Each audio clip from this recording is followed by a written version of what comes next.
राधे कृष्ण आप सभी को। कार्तिक मास महात्म्य अध्याय 10। एक समय नारद जी श्री व्यास जी से पूछने लगे कि हे व्यास जी, गृहस्थ आश्रम सब आश्रमों से उत्तम क्यों माना गया है। तब व्यास जी ने कहा, जैसे सब नदियाँ समुद्र में आश्रय पाती हैं और सब जीव माता का आश्रय पाकर ही जीवित रहते हैं, 6 प्रकार के भिक्षुक, ब्रह्मचारी, सन्यासी, विद्यार्थी, गुरु पूजक, यात्री तथा जीविका रहित, ये सब गृहस्थों का ही आश्रय पाते हैं। फिर व्यास जी बोले, हे नारद, अब तुम अति पुण्य देने वाला एक पुरातन इतिहास सुनो। उत्तानपाद राजा का पुत्र उत्तम था, जो बड़ा बलवान और मदिरा पीने वाला था। उसने बहुला नाम वाली स्त्री के साथ विवाह किया और राजा रानी दोनों ही अति प्रेम के साथ रहने लगे। एक समय राजा ने वैश्या का नृत्य देखते हुए मदिरा पान किया और रानी को भी मदिरा पान के लिए कहा, परंतु रानी ने उसका कहना नहीं माना। इस पर राजा ने क्रोधित होकर अपने अनुचरों को आज्ञा दी कि वह रानी को किसी निर्जन वन में छोड़ आए। इसके बाद राजा रानी के वियोग में दुखी तो हुआ, मगर उसने दूसरा विवाह नहीं किया और प्रजा का पुत्र के समान पालन करने लगा। एक दिन एक ब्राह्मण राजा के पास आकर कहने लगा कि हे राजन, कोई मेरी स्त्री का अपहरण करके ले गया है। उसके वियोग में मैं अति दुखी हूँ, इसलिए तुम उसे ढूंढ कर लाओ। राजा कहने लगा कि महाराज, मैं नहीं जानता कि आपकी स्त्री कौन, किधर और कहाँ ले गया है, अतः मैं आपकी स्त्री कैसे ढूंढ कर ला सकता हूँ। ब्राह्मण कहने लगा, राजन, छठा भाग लेकर आप प्रजा के रक्षक हैं। मेरी स्त्री घर में सो रही थी, वहाँ से उसे कोई हर कर ले गया है। अब आपका कर्तव्य है कि आप उसे कहीं से भी ढूंढ कर लाएं। तब राजा ने कहा, हे विप्र, मैंने तुम्हारी स्त्री को कभी देखा तक नहीं कि वह कैसे स्वभाव और रूप वाली है। तब ब्राह्मण बोला कि वह यद्यपि कठोर वचन बोलने वाली, कुरूपा, काले रंग की तथा कर्कश स्वभाव वाली है, परंतु मैं उसकी कोई निंदा नहीं करता, क्योंकि वह मेरी पत्नी अर्थात अर्धांगिनी है। तब राजा कहने लगा कि जब तुम्हारी स्त्री ऐसी कुरूपा और क्रूर स्वभाव वाली है तो तुम उसे लेकर क्या करोगे। मैं अति सुंदर और कल्याणकारी दूसरी स्त्री लाकर दे सकता हूँ। ब्राह्मण कहने लगा कि हे राजन, मेरी स्त्री मेरे धर्म और कर्म की अर्धांगिनी है। उसकी रक्षा करना मेरा परम धर्म है। जो अपनी स्त्री की रक्षा नहीं करता, उसके वर्ण शंकर संतान उत्पन्न होती है और उसके पितर नरकवासी होते हैं। जो मनुष्य वैश्यगामी होता है, उसका कल्याण नहीं होता। जो मनुष्य ऋतुकाल के पश्चात अपनी स्त्री से भोग नहीं करता, उसके पितर 1 मास तक उसके रुधिर में तैरते हैं। ब्राह्मण के ऐसे वचन सुनकर राजा अपने शस्त्र लेकर रथ पर सवार हुआ और चारों ओर घूम फिर उसकी स्त्री को खोजने लगा। कुछ दूर जाकर उसने एक आश्रम देखा, जहाँ पर एक महान तेजस्वी ऋषि कुशा के आसन पर विराजमान थे। राजा को देखकर भी उस ऋषि ने राजा का कोई आदर सत्कार नहीं किया और बोला, मैं जानता हूँ कि तुम राजा उत्तानपाद के पुत्र हो, मगर तुम यहाँ किस कारण से आए हो।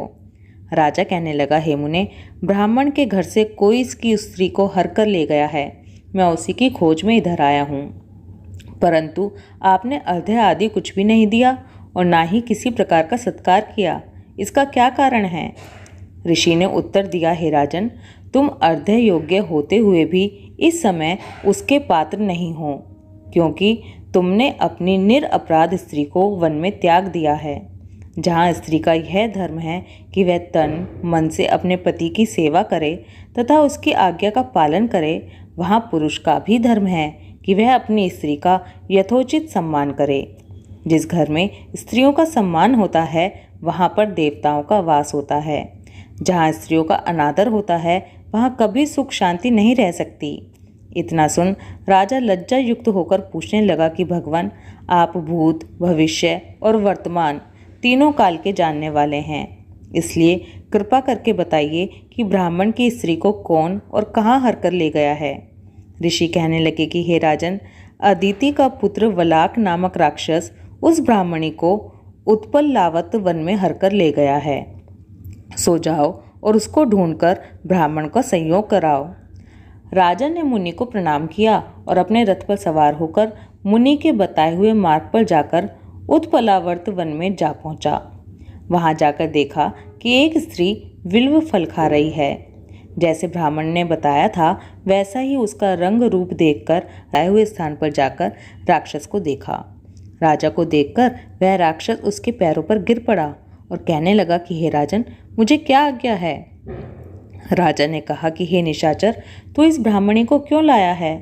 राक्षस कहने लगा कि राजन, जो हुआ सो हुआ, अब आप मुझे जो भी आज्ञा देंगे मैं प्रसन्नता पूर्वक उसका पालन करूंगा। तब राजा ने कहा कि हे निशाचर, यदि तू इस स्त्री के साथ विवाह करना चाहता है तो देख, यह अत्यंत कुरूपा है। यदि खाने का इरादा है तो वैसा बता। राक्षस कहने लगा कि राजन, मेरे घर में अनेक अप्सराएं हैं, उनको छोड़ मैंने कभी किसी के साथ भोग की इच्छा नहीं की। मैं मांस भी नहीं खाता। मैं तो केवल पूर्व जन्म के पापों का प्रायश्चित कर रहा हूँ। इस ब्राह्मणी का पति राक्षसों को मारने का मंत्र जानता है। अतएव जब हम यज्ञ का अन्न ग्रहण करने के लिए जाते हैं तो वह हमको वहाँ से भगा देता है, क्योंकि सब यज्ञों का वही आचार्य बनता है। इसी कारण उस ब्राह्मण को दुखी करने के लिए मैं उसकी स्त्री को हर कर लाया हूँ, क्योंकि बिना स्त्री के पुरुष कर्म का अधिकारी नहीं होता। यह सुनकर राजा ने विचार किया कि यह राक्षस भी हमारी ही निंदा करता है। मुनि ने भी हमको अर्धे योग्य नहीं समझा। राजा अपने मन में ऐसा विचार कर ही रहा था कि राक्षस कहने लगा कि राजन, मैं आपकी प्रत्येक आज्ञा का पालन करूंगा। इतना कहकर हाथ जोड़कर खड़ा हो गया। राजा ने कहा कि हे निशाचर, तुम इस ब्राह्मणी को इसके घर छोड़ाओ और जब हम याद करें तब हमारे पास आ जाना।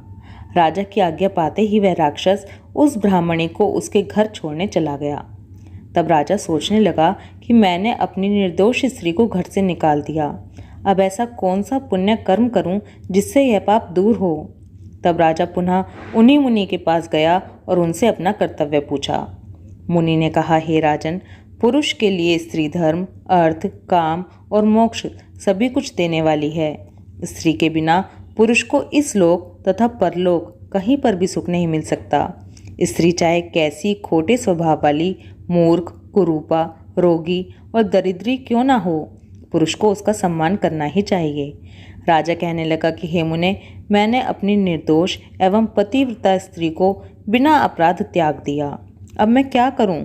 तब मुनि ने कहा कि राजन, तुम्हारी स्त्री को शतापात नाम की नाग ने वन में घूमते हुए देखा तो वह उसको पाताल लोक में ले गया है।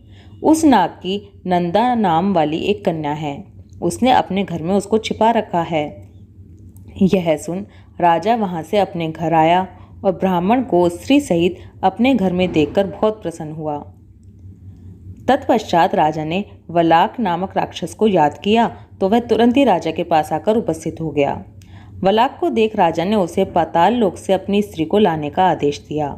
उसके बाद वह राक्षस पाताल लोक को गया और वहां से राजा की स्त्री लाकर उसको सौंप दी। तत्पश्चात राजा रानी बड़े प्रेम से रहने लगे। नारद जी कहते हैं कि हे राजा पृथु, हमने तुमको गृहस्थ आश्रम महात्म्य अति विस्तार सहित सुनाया। अब और क्या सुनने की इच्छा है सो कहो। कार्तिक मास महात्म्य अध्याय 10 समाप्त। ओम नमो भगवते वासुदेवाय। राधे कृष्णा।